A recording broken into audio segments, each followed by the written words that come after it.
저희가 계시록을 다시 한번 읽고 있는데 계시록 1장에서 중요한 그 포인트는 어제도 들으셔서 알겠지만 1장의 포인트는 예수님이 누구신가에 대한 문제가 1장의 가장 중요한 문제로 다뤄지고 있습니다. 이게 왜 중요하냐면요. 예수님이 왜 누구신가에 대한 내용이 중요하냐면 계시록 전체를 볼 때 두 가지가 지금 부딪히고 있는데 하나는 황제를 숭배할 건가, 이 땅의 왕을 숭배할 건가, 아니면 예수를 따를 것인가에 대한 문제를 가지고 크게 대립이 돼요. 그래서 지금 계시록 2장에서부터 3장까지의 내용이 어떤 내용이죠? 그렇지, 일곱 교회죠. 그러니까 이 땅의 교회를 대표하는 일곱 교회가 왜 박해를 받는가? 왜 박해 가운데 있는가?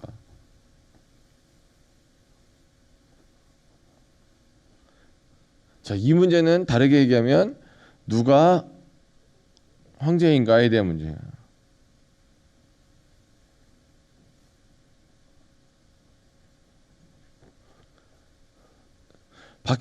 교회가 왜 박해를 받는가? 일곱 교회가 왜 박해를 받는가에 대한 문제는 누가 황제인가에 대한 문제. 누가 황제인가? 여러분, 그러면 이 얘기는 뭐냐면요. 자, 세상에는 두 종류의 황제가 있어요. 그 왕이 있어요. 우리가 이제 황제라는 말이 조금 익숙하지 않아서 그런데 임페리얼 아니면 주라고 하죠. 누가 다시 말하면 주인가? 누가 주님인가?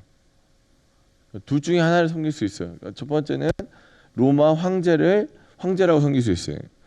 또 하나는 또 뭐예요? 예수님을 황제로 섬길 수 있어요. 둘 중에 하나. 나는 어디에 속하여 있는가? 나는 누구의 백성인가에 대한 문제가 이 요한계시록을 관통하는 중요한 주제 중에 하나입니다. 이게 왜 중요하냐면, 자, 누구의 백성인가에 따라서 누구 말을 듣겠어요? 여러분이 만약에 로마 황제의 백성이면 누구의 명령을 듣는 거예요? 로마 황제 말을 듣는 거예요. 만약에 여러분이 하나님의 백성이면 누구 말을 듣는 거예요? 하나님 말씀을 듣는 거예요. 그러니까 둘 중에 어떤 법을 따라서 살 것인가? 이 땅에서 살 때 당신은 어떤 법을 지키고 살고 어떤 분을 주인으로 모시고 살 것입니까?에 대한 질문을 할 때 일곱 교회들이 어떻게 얘기합니까? 저는 주님을 내 주인으로 황제로 모시고 살겠습니다라는 고백이 있기 때문에 뭘 받아요? 이 땅에서 다른 황제한테 박해를 받는 거예요. 근데 주님도 재밌는 건 2장 3장에 나오는 교회들한테 주님께서 계속 말씀하시는데 뭐란 거예요? 자, 다시 얘기하지만 교회라는 교회에 속한 여러분, 교회가 있는데 교회는 둘 중에 하나를 섬길 수밖에 없는데 하나는 이 땅에서 영향력이 있고 힘이 센 황제인가? 아니면 하늘의 하나님인가? 삼위일체 하나님이시죠. 예수님까지. 이 기로에 있을 때 너는 어느 편에 속하겠느냐? 네가 오늘날 섬길 그를 택하라 라는 얘기예요. 그러면 보십시오. 얘를 섬기면 나중에 누구한테 심판받아요? 하나님한테 심판받고, 하나님을 섬기면 이 땅에서 누구한테 괴로움받아요? 황제한테 괴로움 당하죠. 양쪽에 꼈어요. 어떤 게 맞을까요? 여러분 신앙은 어떤 걸 끝까지 선택하시기 원하십니까? 근데 이제 우리도 참 이렇게 성경에 항상 읽으면서 재미있는 게 뭐냐면요. 이게 둘 중에 어떤 게 더 센지를 알아야죠, 그죠? 계산을 잘 해봐야 되잖아요. 여러분 그냥 무턱대고 막 그 목사님이 하신다고 해서 무조건 아멘 하고 무조건 덥석 막 사고 그러세요? 그러지 않죠. 저게 정말 괜찮은가 해서 꼼꼼히 따져보고 하죠. 신앙은 그런 거예요. 계산하고 설득을 좀 일단 먼저 잘 받아야죠. 막 이렇게 무조건 믿는 게 아니라 왜 그런지에 대해 설명하는데 정말 재밌는 게 계시록 1장이 아까 주제가 뭐랬어요? 예수님이 누구신가에 대해서 우리 어제 들었죠. 담임 목사님이 1장 설교 주셨잖아요. 예수님이 누구신가, 어떤 분이신가에 대해서 쫙 나와요. 어떤 힘을 갖고 있는지 딱 나와요. 자, 예수님이 어떻게 해요? 나를 소개하자면 나는 이런 권능이 있고 이런 파워를 가지고 있고 이런 능력을 가지고 있는 존재를 갖다가 1장에 쫙 설명하는 거예요. 그럼 여러분 이거 딱 들었어요. 그걸 듣고 그 다음에 또 한편을 뭘 봤어요? 로마 황제가 얼마나 힘이 있는지를 봤어요. 자, 둘 중에 딱 비교했을 때 어떤 게 더 힘이 있을까요? 이렇게 물어봤어요. 1장만 보면 누구 힘이 더 세요? 어제 안 보셨어요? 제가 이렇게 물어볼 때는 뭔가 자신감 있게 얘기할 때는 뭔가 이유가 있겠죠? 뭐가 더 세요? 예수님이 더 세요. 예수님이 더 세요. 둘 중에 비교했을 때 1장에서 하는 얘기는 예수님을 그렇게 소개하냐면 이유가 뭐예요? 예수님 훨씬 힘이 세. 예. 너는 오늘날 어디를 선택하라는 거예요? 예수님을 선택하라는 거예요. 사랑하는 여러분, 예수님이 훨씬 힘이 셉니다. 걱정하지 마시고 과감하게 예수님 섬기십시오. 예수님의 길을 따르십시오. 예수님이 황제신 걸, 왕으로 주인으로 모실 만한 분이신 걸 받아들이세요. 예, 그러니까 예수님이 하신 1장에서 하시는 게 그거예요. 나는 이만큼 힘이 세고 이만큼 능력이 있고 이만큼 대단한 사람이야. 예수님이 벌써 이렇게 얘기하시죠. 그래서 그 뭐래요? 너는 나를 따라오라는 거예요. 사랑하는 여러분, 예수님 잘 따라가십시오.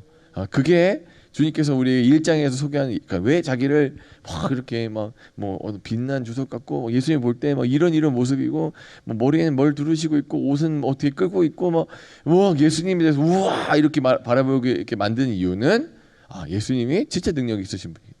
그래서 교회에게 2장 3장에 있는 교회에게 계속 하시는 말씀이 이것도 재밌어요. 이 패턴이 있어요. 그러니까 다시 한 번만 얘기하면 사람들이 어떻게 해요? 까먹거나 또 의심되죠. 그런가? 그런데 항상 그럴 필요가 없을 것 같은데 예수님이 어떤 식으로 말씀하시냐면 보시죠. 2장에서 보면 자 뭐부터 나와요? 자 한번 2장 1절을 같이 한번 읽어볼게요. 읽습니다. 그러니까 뭔가 이렇게 살아라는 얘기하기 전에 꼭 소개하는 게 있어요. 자 2장 1절 같이 읽습니다. 시작.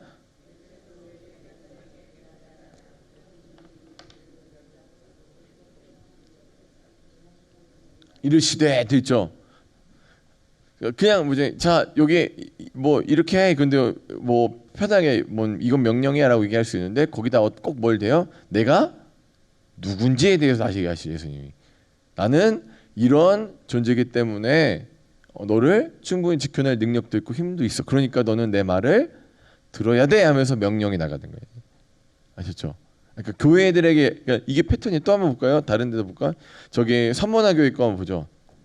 자 8절을 같이 한번 읽어봅니다. 시작. 서머나 교회의 사자에게 편지하라. 처음이며 마지막이요 죽었다가 살아나신 이가 이르시되 되어 있어요. 자 다시 한번 누구 소개해요? 예수님을 소개. 나를 소개하죠. 예수님을 소개하죠. 자 이 얘기를 왜 들어야 되냐면 나는 어떤 존재이기 때문에요. 처음이고 마지막이고 심지어 죽었다가 살아났어요. 이 영생을 누구에도 줄 수 있어요? 너한테도 줄 수 있는 내가 너에게 얘기하는 거야. 예. 사랑 여러분, 그러니까 자꾸 여러분이 정말로 궁금해하셔야 되고 자꾸 점점점 더 아셔야 되는 게 뭐냐면 예수님이 누구신가에 대해서 깊이 아셔야 돼요. 자꾸 아시는 거예요. 왜냐 그냥 이거 그냥 잘 읽고 어떤 위로의 말씀을 주실 건가. 근데 어떻게 위로를 받느냐면 예수님이 누구신가에 대해서 알면 알수록 위로가 커지는 거예요. 그러니까 또 한번 보죠. 자. 패턴이에요. 자 보시죠. 버가모 교회. 자 저희 오늘은 2장이니까 4회 교회밖에 안 나와요. 자 보죠. 자 12절을 같이 읽어보죠. 2장 12절 읽으면 시작. 버가모 교회의 사자에게 편지하라. 좌우의 날선검을 가지신 이가 이르시되 돼 있어요. 그죠? 다시 한번 예수님이 어떤 능력을 갖고 있는지에 대해서 설명하면서 얘기해 줘요. 내가 얼마나 힘이 센 존재냐면 내가 얼마나 대단한 능력을 가지고 있냐면 자 여러분 마치 저는 어떻게 읽었냐면 물론 예수님이 무서운 분이셔서 이렇게 명령하실 수도 있지만 사랑하는 사람에게 구애할 때 어떻게 합니까? 여러분 이런 거 보셨어요? 이런 거 이렇게 이렇게 아시죠? 뭔 말인지 아시겠어요? 네. 그리고 통장 갖고 와가지고 보여줘서 내가 너를 사랑해. 그러면 이제 내가 너를 사랑하지만 나는 뭣도 있어요? 능력도 있어. 자동차계 이렇게 뭐 제 차는 뭐 그런데 뭐 BMW 막 이렇게 돌리면서 이렇게 하잖아요. 막 내가 드라이브 갈까? 이게 사랑하는 사람한테 어떻게 해요? 구애할 때 또 내 말을 꼭 들어줬으면 좋겠어라는 얘기 설득할 때 뭐부터 보여줘요? 내 능력치, 뭐 내가 갖고 있는 것들 막 보여주죠. 남자는 그렇습니다. 여자분들이 잘 이해 안 되시지만 이거 갖고 있으면서 이 얘기하는 거예요. 내가 이만큼 능력이 있으니까 내가 너를 어떻게 해주겠다는 거예요? 보호할 수 있어. 너 지금 고난 가운데 있잖아. 지금 누굴 섬기기 때문에 이 땅 황제를 나를 섬기기 때문에 이 땅 황제에게 핍박받잖아. 내가 능력이 없고 무능하고 부족해서 그런 게 아니라 내가 뜻이 있어서 잠시 얘한테 박해받도록 어떻게 한 거야? 허락한 것 뿐이야 해요. 내가 힘이 없고 능력이 없어서 그걸 못 막아주는 게 아니야 라는 얘기예요. 우리가 보면 어떻습니까? 지금 박해를 앞으로 이제 우리 이제 이미 한번 진도를 뺐기 때문에 이거 7장부터 나오는 그 박해들 가운데서 우리가 고민하는 게 그거죠. 왜 하나님은 우리를 그렇게 사랑하신다면서 박해를 못 막아주나?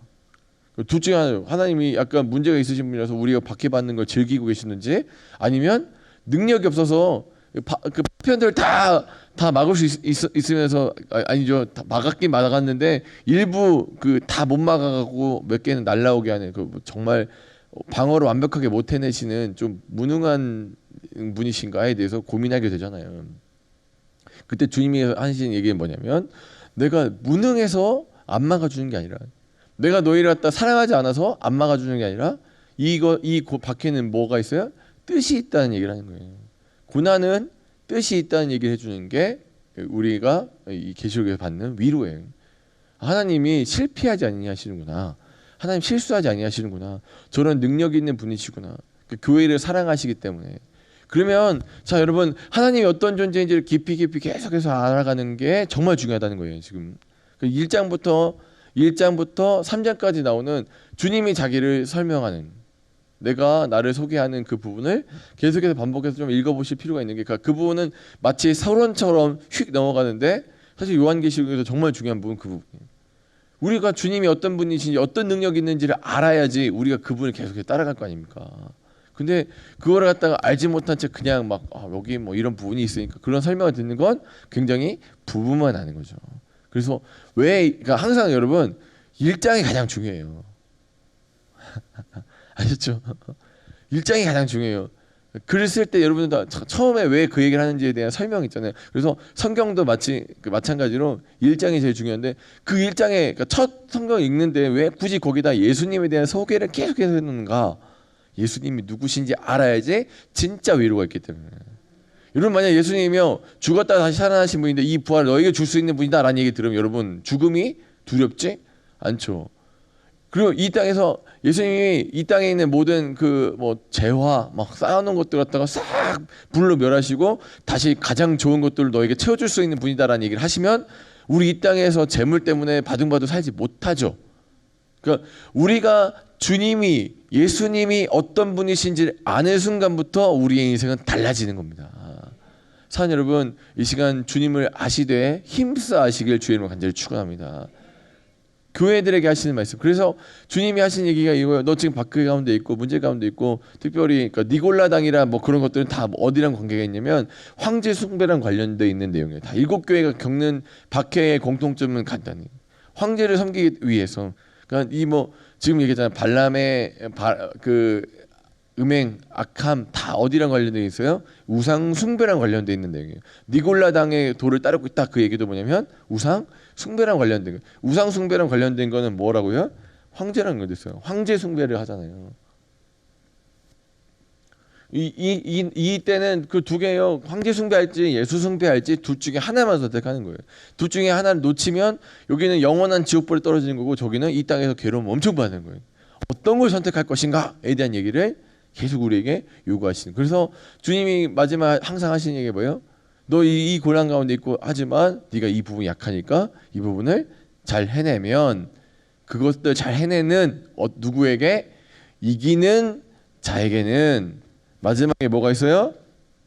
여러분 이것도 중요해요. 여러분 제가 새벽기도 이제 지금부터 우리 1장부터 다뤘으니까 22장까지 갈 때까지 여러분 다 완주하시면 제가 여러분 한 사람 한 사람 앞에 1,000만 원씩 드릴게요. 이 약속이 가능하려면 뭐가 있어야 돼요? 여러분 저를 위해서 기도를 많이 해주셔야 돼요. 그죠? 저 사람이 한 10억 한 20억 정도 벌어야지, 능력이 있어야지 여러분한테 제가 1,000만 원씩 준다고 그럼 믿어지잖아요. 제가 여러분 이렇게 얘기하니까 얼마나 웃깁니까? 아침부터 정말 재밌는 얘기 들었네. 그죠? 김성환 목사가 아침에 새벽에 말이다 22장까지 다 완주하면은 1,000만 원씩 준대. 하하하. 이렇게 재밌는 얘기도 있네. 여러분 진지하게 하나도 안 받으시잖아요. 그죠? 지금 다 그렇게 하잖아요. 근데 여러분 제가 뭐 정주영이나 돌아가신 아니면 뭐 이건희 정도 돼가지고 여기 앞에서 얘기하는 거예요. 여러분 22일까지 다 마치시면 제가 1,000만 원씩 드릴게요. 그러면 여러분 어떻게 해요? 눈이 초롱초롱이다죠. 가능하니까 이루어질 줄 믿습니다. 믿음이 막 생기잖아요. 다시 말씀드리지만 앞에 있는 사람이 주님이 누구신지가 정말 중요한 거예요. 예. 이기는 자에게는 내가 멸류관 줄게라는 얘기할 때 주님이 만약에 무능해요. 그럼 우리가 그 얘기 듣고 깔깔깔 웃는 거예요. 지금 제가 1,000만 원 드린다는 얘기처럼. 아침부터 정말 재밌는 얘기 들었네 하고 끝나는 거예요. 근데 만약에 주님이 그런 능력이 있는 분이라는 걸 우리가 알고 그게 누구신지 알면 그 순간부터 어떻게 해요? 그 말이 믿어지고 그게 그부터 신실함이 생기는 거예요.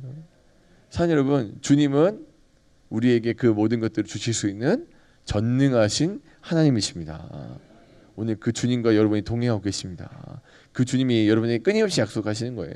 네가 이 세상에 살아서 이 세상 것들을 섬기고 이 세상과 똑같이 살 수도 있었지만 네가 그것들 다 내려놓고 때로는 그 것들 때문에 박해받고 고난받고 오해받으면서 살아도 내가 마지막에 너의 모든 눈물을 닦아주고 너의 고난을 결국 씻어주고 너를 다시 새롭게 해서 내가 너에게 약속한 그 모든 것들을 다 쥐어줄 것이다.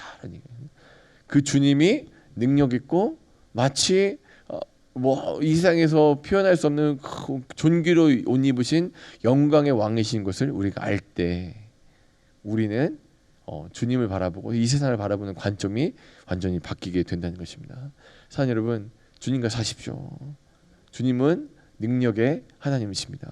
그분은 전능하신 분이십니다. 우리가 기도하는 것들이 때로는 땅에 떨어지는 것 같아요. 보면 안 올라가는 것 같아서 주님 언제까지 우리가 참아야 됩니까? 언제까지 기도를 갖다 기다리는 그 우리가 그까지 참아야 됩니까? 라는 그 얘기가 나오잖아요. 뒤에 보면 그때 주님 뭐라고 하세요? 내가 다 듣고 있다는 거예요. 사랑하는 여러분, 오늘 땅에 떨어지는 기도는 없어요.